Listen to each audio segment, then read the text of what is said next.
हरे कृष्णा, सभी को धर्म प्रणाम। आज हम ये जातिवाद का खंडन करेंगे, ठीक है।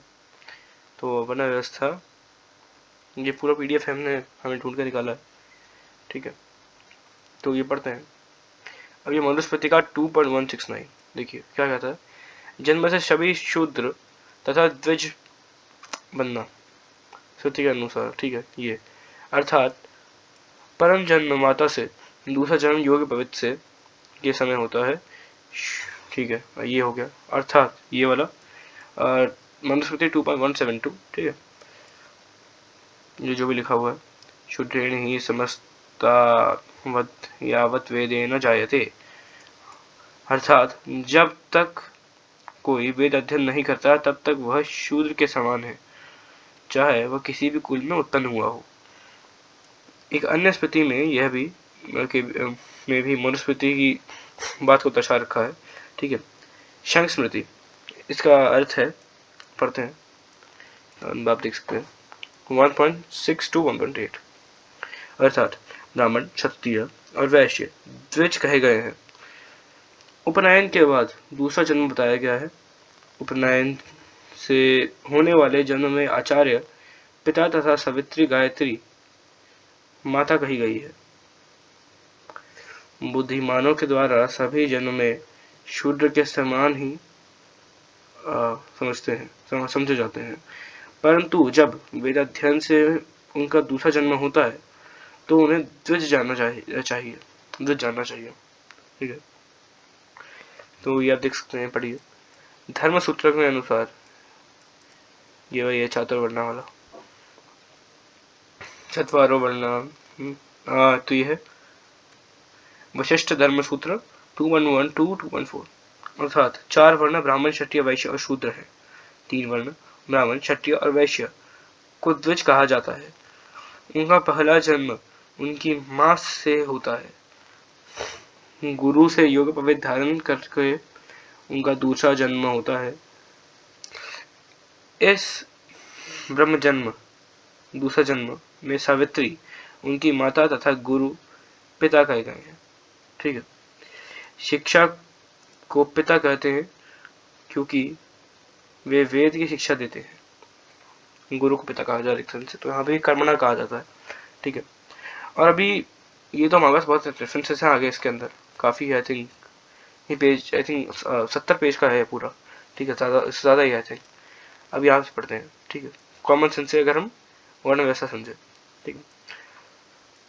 How can one's to Varna be determined if birth is the only factor, as there is no way to verify if your forefathers and maternal ancestors did Varna Shankara and have polluted the lineage, and as procreation is happening since Vaivasyat Manu, the probability of absence of Varna Shankara in any lineage is very low, ठीक है। ये तो हो गया। आगे भी इसमें काफी रेफरेंसेस हैं, पर अभी हम जनरल एक और चीज की बात करते हैं, बर्थ से। अब देखिए, जब बर्थ की बात आती है ना, ठीक है, तो उसमें सिर्फ ये तो नहीं कि किस जगह पैदा हुआ है, किस कुल में। जब कुल की, अगर आप कुल की बात कर रहे हो, ठीक है, मैं सभी मायावादी और जातिवादियों से प्रश्न पूछता हूँ, जब तुम कुल की बात कर रहे हो तो डीएनए का भी ध्यान रखो, ठीक है। तुम जिस माता से जन्मे हो, फॉर एग्जाम्पल अगर कोई पंजाब में पैदा हुआ है तो उसके अंदर अराउंड 50 to 60% तो ईरानियन डीएनए ही है। पंजाब में अगर कोई पैदा हुआ है उसके अंदर 56 और 55% के आसपास ईरानियन डीएनए होता है, ठीक है। 10% यूरोप से कहीं से और से होता है ऐसा, और फिर 20% भी कहीं यूरोप की कंट्री से होता है ऐसा करके। और उसके बाद जो बचा हुआ होता है 10-20% मान लो, वो उसके अंदर इंडियन डीएनए होता है। ये आप गूगल पे सर्च कर सकते हैं, ये देखिए।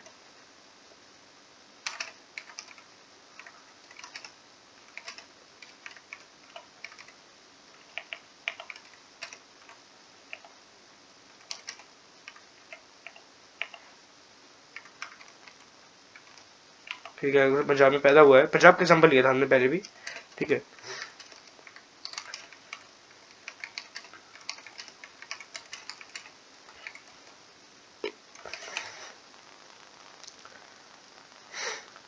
ये देखिए 40 to 65%, ठीक है। एंशिएंट ईरानियन इंसेस्ट्री का डीएनए, ठीक है। साउथ एशियन भी कह सकते हैं, साउथ एशियन या बलोच भी एक तरीके से आ गया यहाँ तो, ये देखिए कितना मिलावट है। डीएनए, आपका डीएनए तो 100% इंडियन नहीं है, और आप कहते हो जो बाहर से जो बाहर जन्मा है वो मलिच है। आपका खुद का डीएनए इंडियन नहीं है 100%। ये देख सकते हैं। और अगर हम गौड़िया उसकी बात करें, ठीक है, तो गौड़िया संप्रदाय में तो टोटल ही कर्म से माना गया है। अगर हम शुरुआत से देखें तो वो लोग बात जो पवरेश परिवार है वो काफी पॉल्यूट हो गए हैं, ठीक है, बट यहाँ पे आप सारे रेफरेंस देख सकते हैं, दे रहे हैं, और ये हम कमेंट में डाल देंगे इसका लिंक। श्रुति प्रमाण, ठीक है, ब्रह्म सूत्र का 1.3.36। अभी मैं इसको पढ़ नहीं सकता, ऐसा नॉट ए ब्राह्मण, नॉट, मैं जन्म में दूसरा जन्म नहीं हुआ है, ठीक है, but here it is set the Shudras can't study the Vedas, ठीक है, but the question arises who is Shudra. The answer is given in so many scriptures, especially in Mahabharata, which we'll discuss ahead, ठीक है। अब यहाँ पे ब्रह्म सूत्र का 1.3 to 1.37 इसका अगला ही वो है, ठीक है, आप देख सकते हैं अगला नंबर ही है। यहाँ पे कहते हैं उपनयन should only be given after ensuring the absence of Shudrahood. Now mostly all Purvacharyas like Shiva Madhvacharya, Shiva Nivarkacharya, Shri Baldev Vidyabhushan and all the acharyas, mostly other acharyas, quoted the story of Shamantaka, Satyakama Chavla from Chandogya Upanishad in the respective commentaries of the shloka. And as we will see, the caste of Satyakama was only decided by merit, not by janma, ठीक है, यहाँ भी कर्म से गुण कर्म से हो रहा है। In that case, Gautam Rishi only checked the absence of Shudrahood by his conduct and then initiated him into Vedic rites. Of course, janma matters, but through merit one is able to migrate from one varna to other beyond seminal birth, ठीक है, ये देख सकते हैं।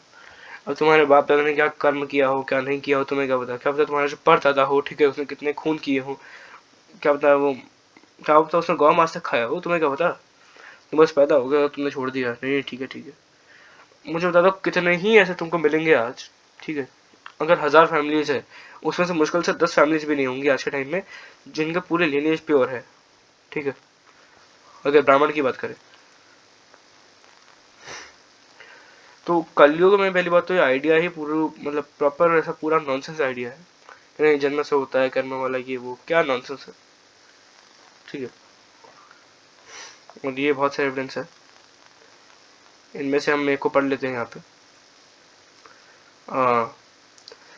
तांडा है ब्राह्मण, ठीक है, ये अभी मैं पढ़ नहीं सकता इसको, और आपको पता है क्यों, ठीक है, तो अभी हम इसका वो ट्रांसलेशन पढ़ते हैं।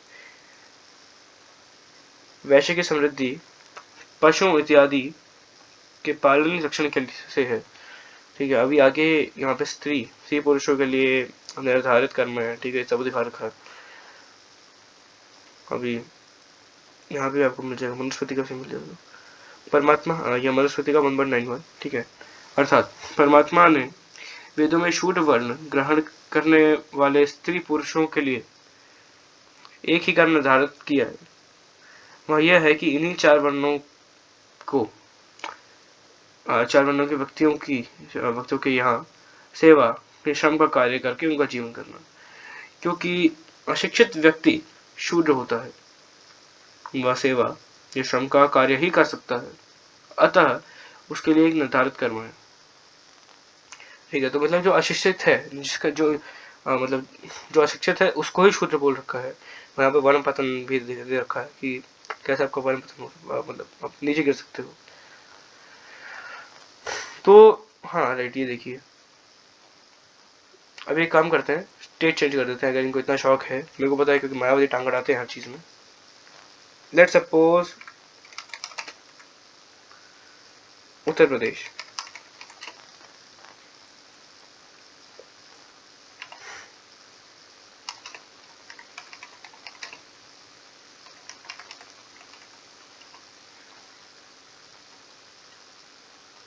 ठीक है, यहाँ पर एग्जैक्ट आंसर नहीं आ रहा है, ठीक है, नो मॉडर्न फॉर डीएनए, ठीक है, चलो ठीक है, बट जनरली बाकी कंट्रीज में, बहुत कंट्रीज में ऐसा है। फॉर एग्जाम्पल अगर हम सर्च करते हैं महाराष्ट्र। ओके ठीक है, यहाँ भी 0 है। बट अगर हम हरियाणा की बात करें या पंजाब की बात करें या हिमाचल में तो चलो बहुत ही हो गया, क्योंकि अंग्रेजों का मेन वहीं पे था। ठीक है, सो वहां पर ऐसी चीजें आती है, बहुत दिक्कतें आती है।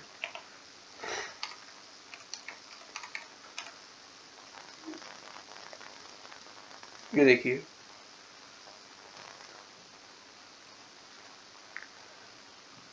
ये तो पूरे मिलावट का आ गया। ये देखिए, अब जब अंग्रेज आए थे, ठीक है, तब ये डीएनए मिक्सिंग हुई होगी जेनेटिक्स की। ठीक है, वो भी है,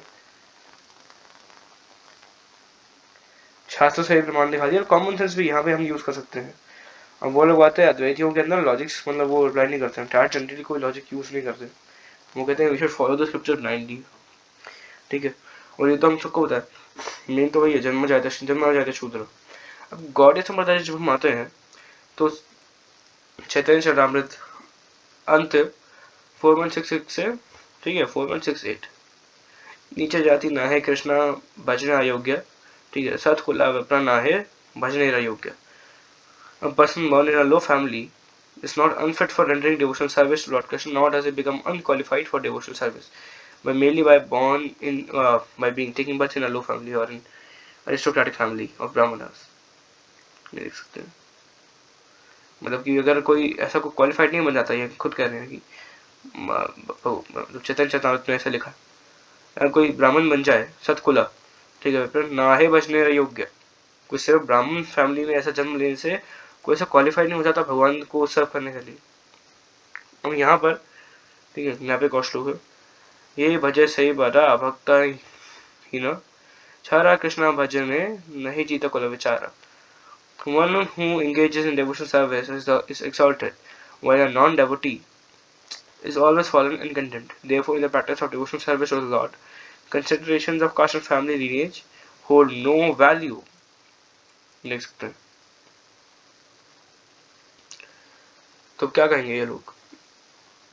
ऑफ कोर्स मैं ये मानता हूँ, मतलब शास्त्रों में जन्मना और कर्मणा दोनों दे रखा है, बट हमें देश काल और परिस्थिति ये भी दे रखा है ना, हमें देश काल और परिस्थिति के अकॉर्डिंग ही कर्म करना है। और देश काल और परिस्थिति जब है ही ऐसी, तो क्या करें, करना पड़ेगा। ठीक है, ये हमने दिखा दिया ऑलरेडी। अब लीनेजेस प्योर नहीं है ब्राह्मणों की, तो यहाँ पे राशा खत्म होता है देव वर्ण व्यवस्था पे। ठीक है, आगे इसका इनका और खंडन करते रहेंगे। हरे कृष्ण।